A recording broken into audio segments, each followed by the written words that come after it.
तो किसी के देवी देवताओं की बेइज्जती नहीं करते हैं। हमने नुपुर शर्मा की गिरफ्तारी की मांग की थी, इस बात का जुलूस था। आज जुलूस किस बात का निकाला जा रहा है? नुपुर शर्मा की हिमायत में निकाला जा रहा था। लास्ट मोमेंट में इन्होंने बैनर चेंज कर दिया। तो मतलब कोई हमारी नबी की, हमारे प्रोफेट की शान में गुस्ताखी करेगा और हम उसके अरेस्ट की मांग करेंगे तो आप उसके साथ सॉलिडेरिटी शो करेंगे।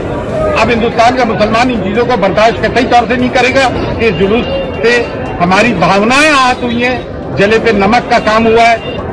और हमें बहुत अफसोस हुआ है प्रशासन ने जो इनको आजादी दी, कांग्रेस गवर्नमेंट में प्रशासन ने इनको जुलूस निकालने की आजादी दी है, चाहे वो मौन जुलूस ही हो, लेकिन वो हमारे नबी की शान में जिस औरत ने गुस्ताखी की उसकी मांग थी, हमारी मांग थी कि उसको अरेस्ट करें, उसकी सॉलिडेरिटी में किया है। हमारी भावनाएं आहत हुई हैं और जले पे नमक छिड़कने का काम हुआ है। हम बहुत दुखी हैं।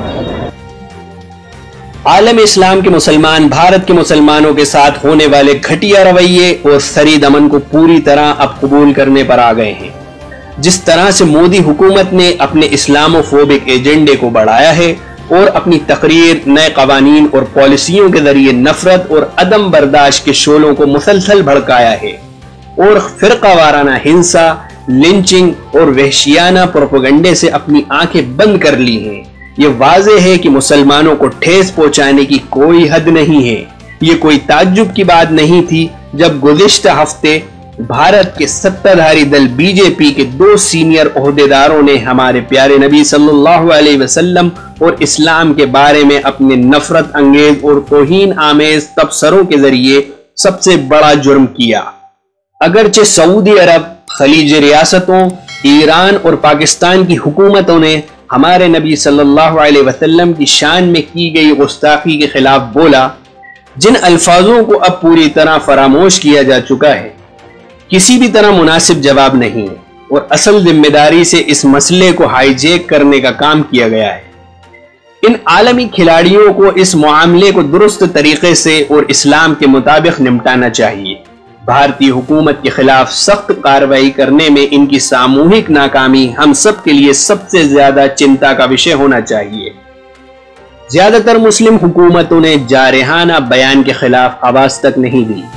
तुर्की, बांग्लादेश और इंडोनेशिया की हुकूमतें, जो कि दुनिया के मुसलमानों की बड़ी अक्सरियत की एक साथ नुमाइंदगी करती हैं, कौल और फेल में खामोशी इख्तियार किए हुए हैं।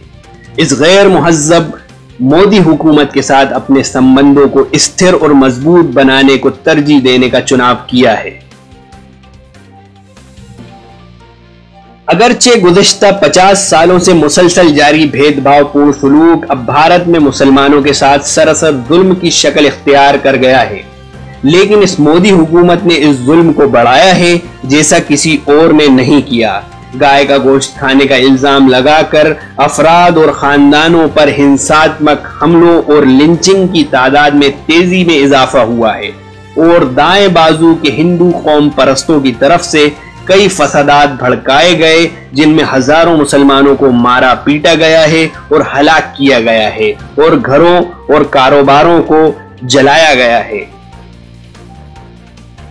ये मोदी हुकूमत मुसलमानों की शरीयत के मुताबिक तलाक के कानूनी हक को खत्म करने के लिए भी जिम्मेदार है और इसने हाल ही में इस्लामी लिबास कोड को कट्टरपंथी की एक शक्ल होने के पुराने पश्चिमी बयानिए की नकल की है।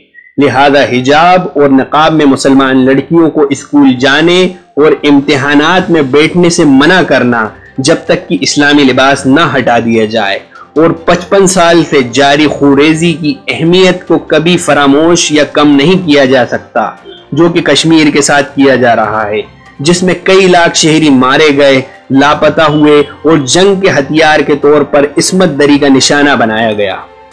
इन बेगुनाहों के घर बार बार तबाह हुए हैं और बमबारी के जरिए जमीन को मलबे का ढेर बना दिया गया है।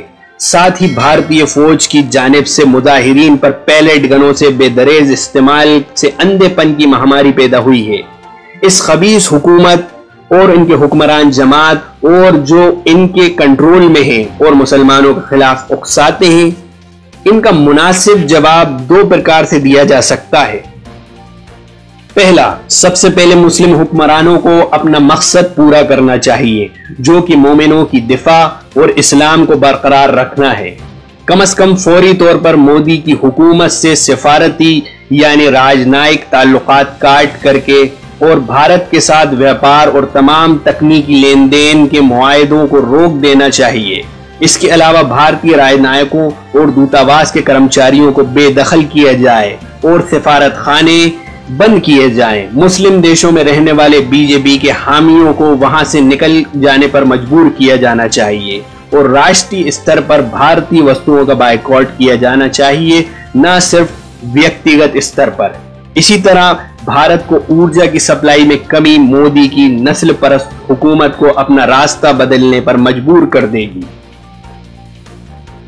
دوسری بات یہ ہے کہ مسلمانوں کے شاسکوں پر فرض ہے کہ وہ ایسی دامنکاری حکومت کو فوجی نتائج کی دھمکیاں دیں تاکہ وہ حقیقی قیادت اور نیترتو کے معیارات پر پورا اترے جو ہمارے نبی صلی اللہ علیہ وسلم، خلفائے راشدین اور ان کے پیروکاروں کی زندگی میں واضح طور پر ظاہر ہوتے ہیں۔ شریعت میں ظالموں، اسلام کے دشمنوں اور امت مسلمہ کے دشمنوں کا مقابلہ کرنے کے احکام شامل ہیں، اور اس صورتحال پر اجتہاد اور قیاس کرنے سے یقیناً ہم پائیدار حل نکال سکتے ہیں انشاءاللہ۔ اللہ تعالیٰ نے سورہ انفال میں ارشاد فرمایا، اے ایمان والو، اللہ اور اس کے رسول کو جواب دو جب وہ تمہیں اس چیز کی طرف بلائیں جو تمہیں زندگی بخشے، اور جان لو کہ اللہ انسان اور اس کے دل کے درمیان آ جاتا ہے، یعنی وہ برے شخص کو کسی بھی چیز کا فیصلہ کرنے سے روکتا ہے اور تم سب اسی کی طرف جمع کیے جاؤ گے۔